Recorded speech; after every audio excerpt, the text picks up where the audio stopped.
Hey everybody and welcome back to our channel. In this quick video, we'll show you how to share your screen on your Discord mobile in just a few seconds. So if you're wondering how, you may just head over and follow up these steps for that. Open up the Discord application for that, and once you open up Discord, you may log in with your account if you're not logged in. Now from here, what you need to do is join any of the voice channel or the video call. So if you want to join video call, look out for the DM option at the top and select it. And from there, go to one of the DMs and you can look out for the video call option at the top and select it.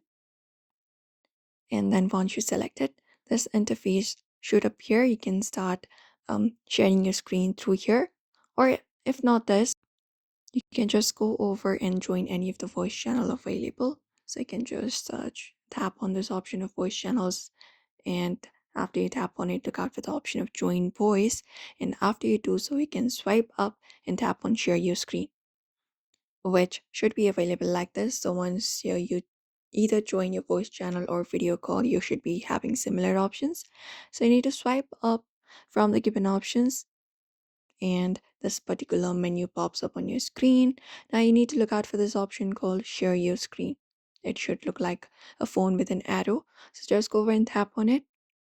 And once you tap on it, you need to confirm it up. Tap on this option called try it out or start now. After that, just go over and confirm this right here that says start recording or casting with Discord. So tap on start now.